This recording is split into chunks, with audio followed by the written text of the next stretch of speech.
I'm KC. This is Tyler. You're watching 5 Live, and today we have got Michael Hunsucker from Heartland Bowhunter. Mike Hunsucker, as most people know him. Mike, what's happening, dude? Not much, man. Not much. Just got back from Nebraska.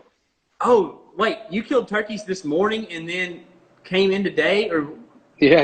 Last night. So yeah. My golly, man, y'all Yeah. are fucking rolling. Yeah, not messing around. Well, I don't know if you guys heard or saw, but Nebraska, they suspended the sale of non-resident turkey licenses.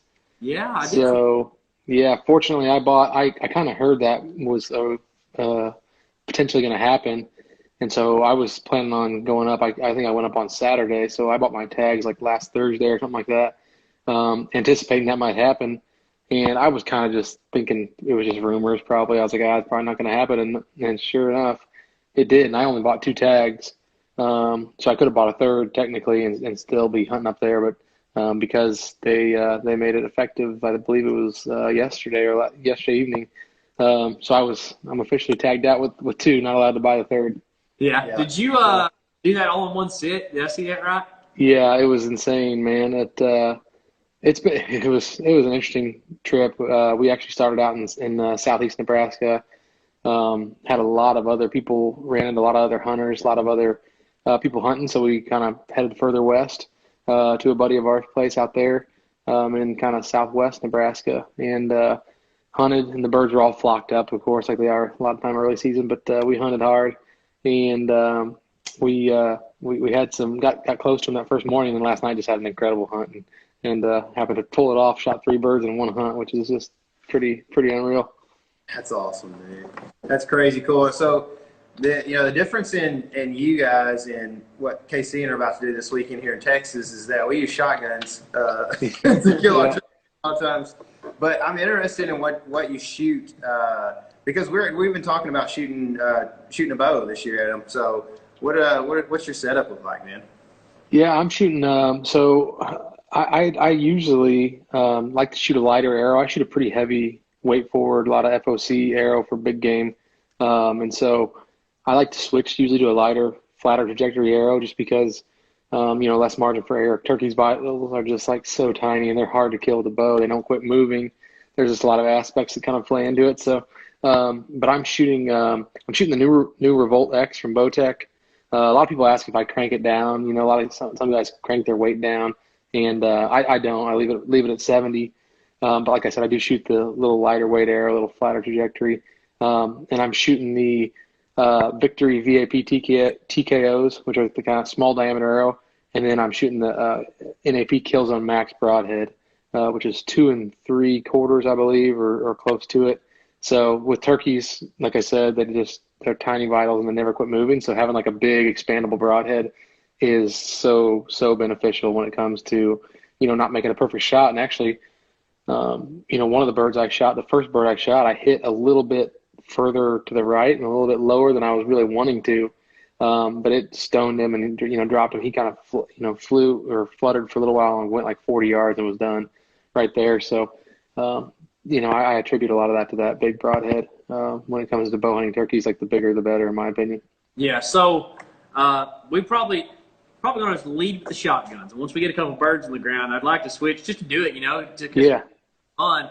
But like you're saying, the vitals are like super small or whatever. So is there Right. just one specific shot that you think, like, say, like a first timer like me with a bow should go for, like, standing or strutting or vice versa? Like, what's the best and easiest way to kind of pinpoint those vitals? Yeah, my favorite shot by far is shooting them straight away, right in the back. Preferably not strutting. When they're strutting, they're just feathers are puffed up. It's so hard to tell the anatomy, and there's some really great stuff, some cool illustrations online that you can Google and look at the anatomy of a bird. But yeah, when they're puffed up, it just gives this illusion that the animal is super big when their vitals are even smaller. So, but for whatever reason, like when you shoot them in the back, there's less margin for error. If you miss left and right, you miss the bird entirely. Yeah. High, you miss high, you either hit them in the neck or miss entirely. And so the other thing too is like when you shoot them right in the back, it just breaks their breastbone or whatever or their spine and just drops them, right away. And so that's been like the most lethal way for me to shoot those birds. That being said, both the birds I shot yesterday were broadside or like quartered away slightly.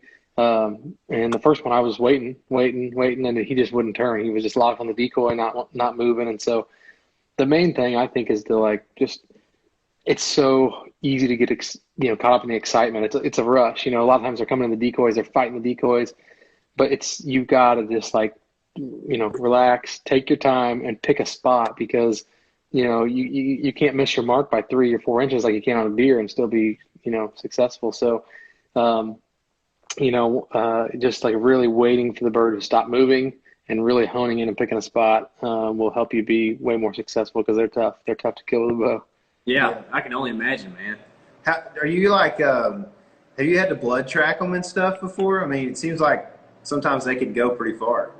Yeah, I mean, you don't see a ton of that. A lot of times if you hit them lower, like not in the wing joint vital area, if you hit them like more like the upper drumstick area in the legs, it could be a fatal hit, but they could cover some ground. And they bleed a lot too. They have a lot of vessels in their legs and veins in their legs. So they bleed a lot if you hit them, in the drumstick area. But more often than not, when you make a lethal shot on a bird, you're going to watch them go down. Yeah. So shooting a big old expandable like that, do you ever actually pre-nugget the breasts before you cut into them? Like have they ever severed into the right size? Oh yeah. Yeah, no doubt. I mean, usually, the breasts pretty well cover a lot of the vitals. So yeah, usually you're putting a gash through it, but a lot of times you're chunking them up and making nuggets out of them anyway. So what does it matter? I'm actually gonna grind these up and do some ground turkey with it. Oh, cool. My wife and I, she makes these incredible lettuce wraps with ground turkey, and so I've done some of that in the past, and you can only have so much fried turkey, just kind of do it differently. We do it on the Traeger too, just brine it and smoke it on the Traeger, and it's good. There's a lot of different ways you can do it, but the lettuce wraps with the ground turkey is pretty good. Yeah, it sounds like health food. Do you add fat when you grind it? I haven't, but I think it'll help, a little bit. I'm not sure. With obviously with how lean whitetail is and elk meat and that type of stuff, we always are adding either pork or beef fat to it. But with the turkey, if you were going to make turkey burgers, I think you would probably need it and probably want it if you were going to make patties. No, I haven't done that in the past, but I think it could be beneficial if you're going to do some different stuff with it. Yeah. I hate to go back too far, but so like how heavy is the arrow that you are shooting? So I haven't weighed my my turkey setup arrow, but my deer setup is about 475 grains. Mm-hmm. So I'm shooting the VIP TKO 350 with a 95 grain brass insert on the front. So I believe the standard insert's 30 grains. So I'm probably around lower 400s with my turkey setup. Yeah, so you're zipping. You're flying like 295 or something like that with that. Oh yeah, probably 300 plus. Yeah, it'd be pretty close. I actually just got a chronograph. I've had one and it was not working, and so I just got my new chronograph like 2 weeks ago, and so I'm gonna set it up and do some testing and just see my different arrow setups. Yeah, that'll be fun. One of the things that I kind of want to test out is we started shooting really heavy arrows this year, just kind of because same transition that a lot of people do, and it seems like to me that, you lose some off the front end, but you still maintain speed, for a longer shot or whatever. I think it'd be nice to be able to set a chrono at like 50 yards and feel pretty good about your shooting and shoot through, and just see how much speed you'll lose at a distance like that with the heavier arrow versus a light arrow. I think it'd be cool. Yeah.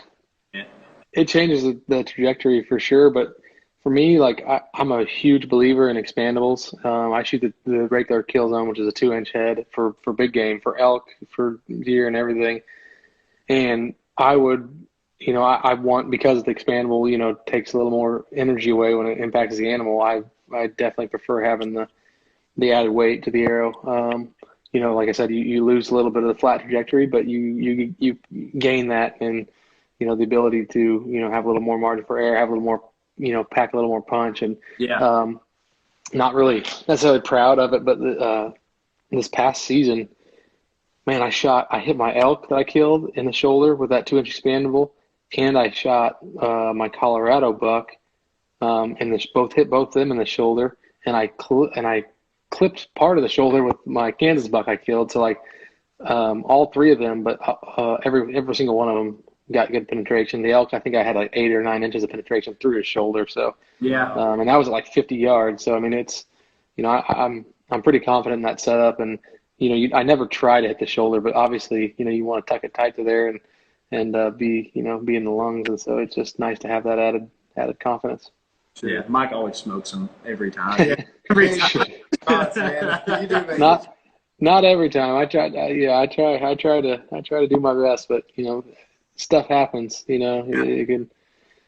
We're all human, and it's all in the wild, and the animals are moving, and so it's tough. But yeah, a lot of that I think is just waiting for the right opportunity to take the right shot, and just like mentally controlling your emotions. That's the hardest part. For a lot of people is just managing those emotions, and learn to be able to control yourself.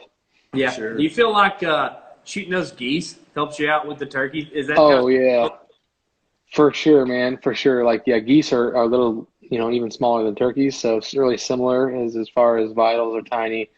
And so you really got to really pick a spot. And we've actually been shooting the new Garmin Zero bow sight. I don't know how familiar you guys are with that, but it's got a built-in rangefinder, which is great because you can range at full draw. So like I said, the turkeys are always moving. You can draw.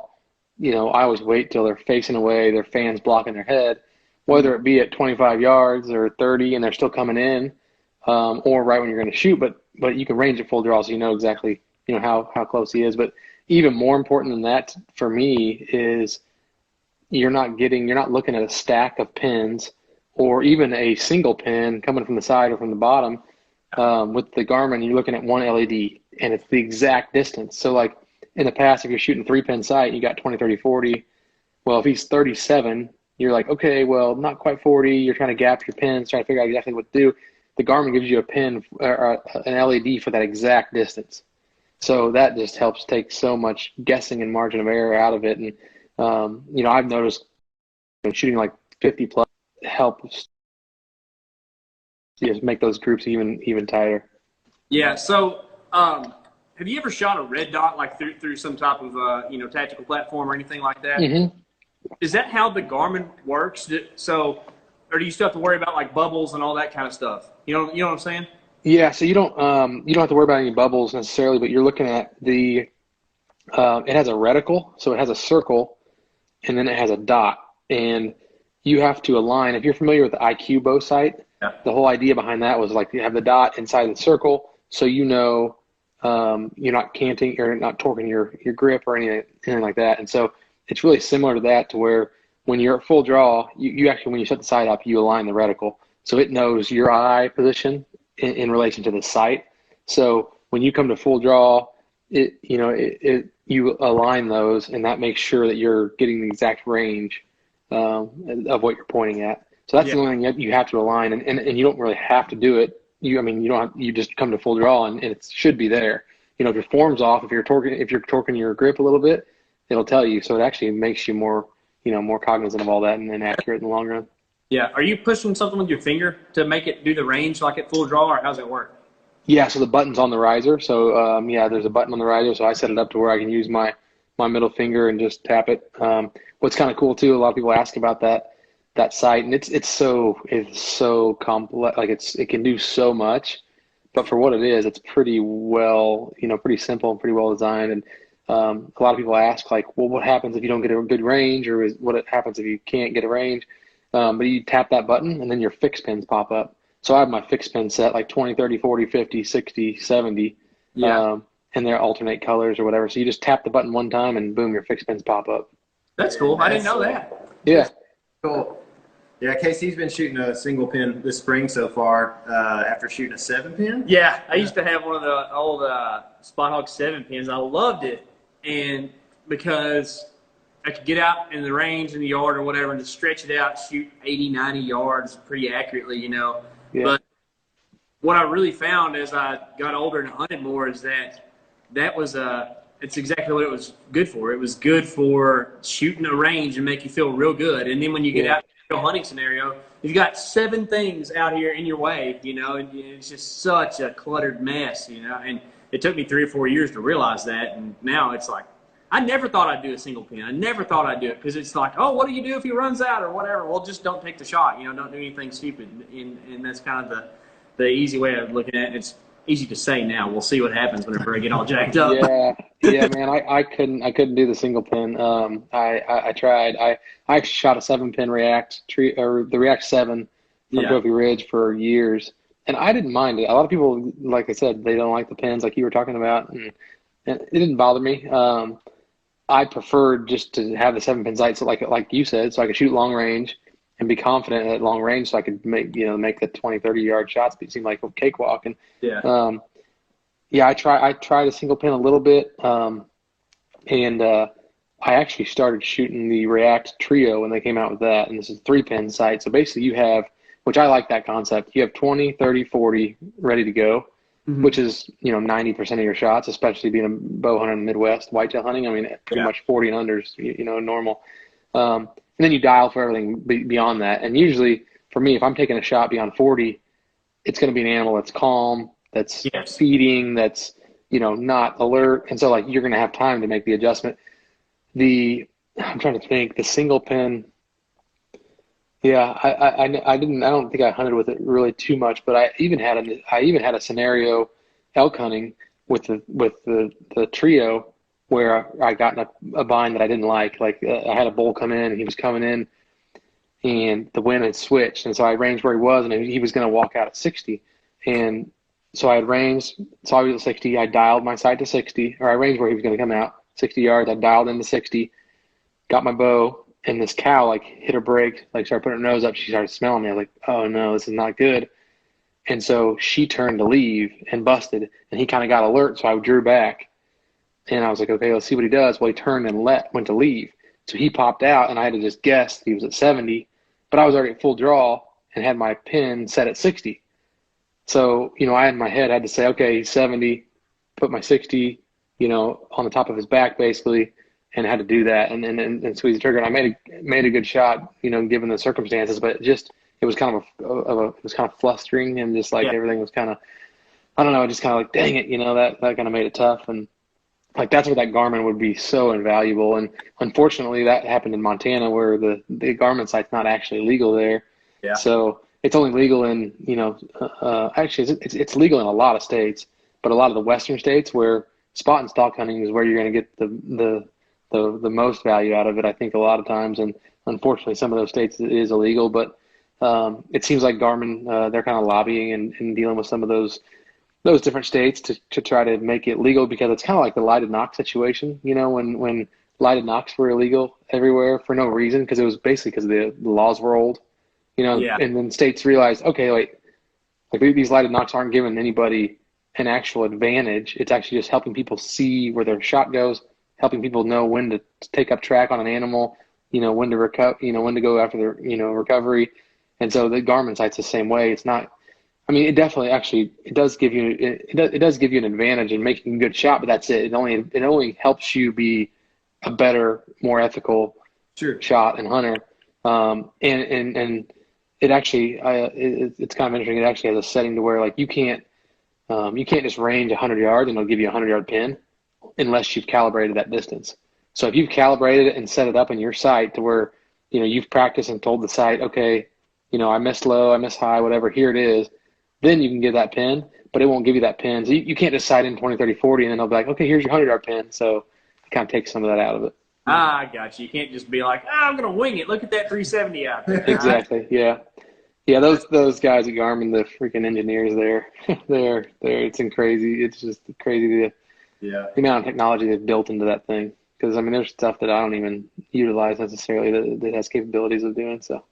Sure, yeah. So what's next up for the turkeys for you guys?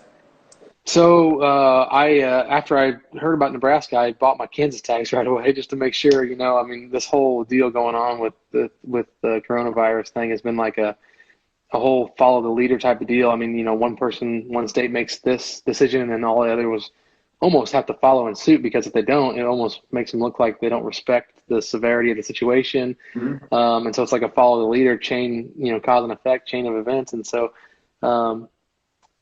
it'll be interesting to see if that happens with other states, what happens with that. And, if anybody else follows suit. So right now, the way Nebraska did it is if you bought the tags, you're good to still hunt, but they're not selling any more additional tags. I'm not sure if that'll change. They could, I'm sure, any minute just say, okay, we're not letting any non-residents come hunt.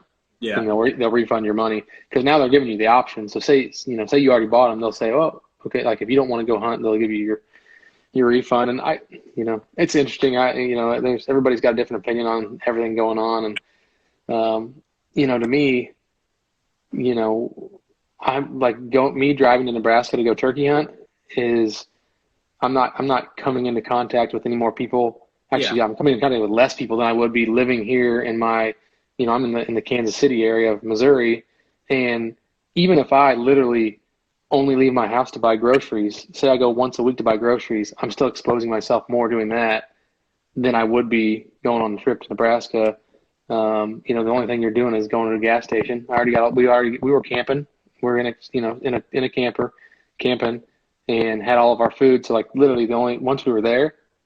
So yeah, not everybody's that way. I understand that other guys are going to be staying in hotels, say, where people are coming in and out. And so that, I get it. And for most people, unlike me, it's my livelihood. It's my business. A lot of people, it's not, it's just a hobby, but it's just, it's I don't know. It's an interesting subject because, it is something that people can do while being safe and practicing, social distancing and all that. And it's tough to see that kind of get somewhat shut down because, all the golf courses in our area are all up and running. And, if you practice safe social distancing, it's good. You pay on your phone, you show up, they clean the cart, you one person to cart, whatever. It's, you don't touch the flag and it's all that. But, Missouri, for example, I'm not sure. I don't think it's for non-residents necessarily, but they waive the fishing license fee. So you don't have to pay for your fishing license. They're encouraging people to go out and we have so many, public lands and so many public lakes and all these great places where people can actually get out of the house and be safe and do fun stuff. And so they're trying to encourage some of that. So if I would be very, very surprised if Missouri did anything on the non-resident turkey side of things. But we'll see how it shakes out.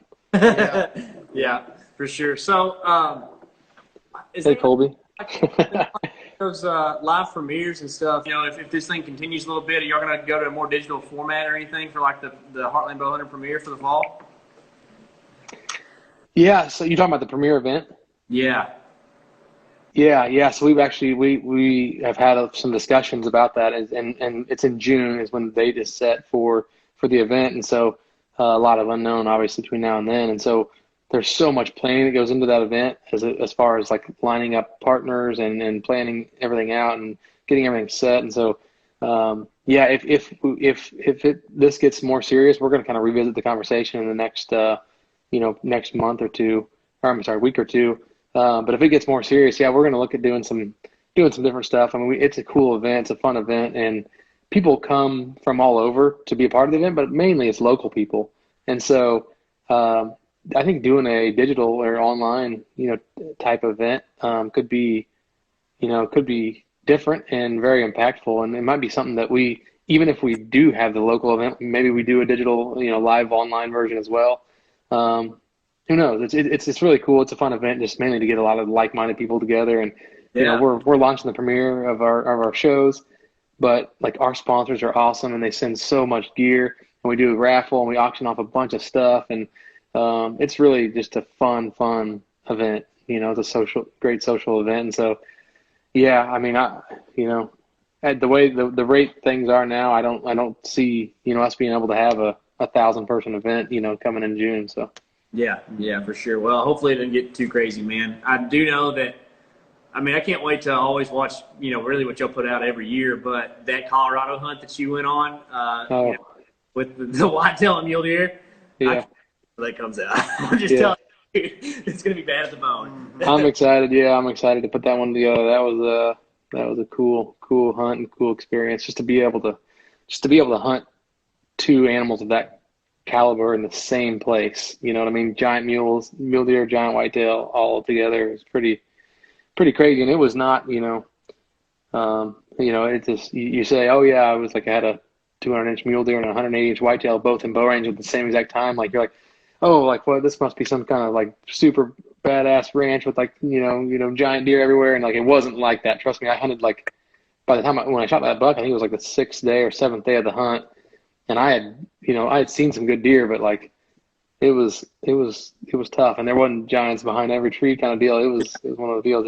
It was exceptional and just crazy the way it happened at the same time. But that's a cool place, and I'm so grateful for my buddy Tony that let me come out and kind of hunt that ranch. They just bought it this past year, and didn't know a whole lot about it. And he's a hunter, but they had bought it for their cattle operation actually.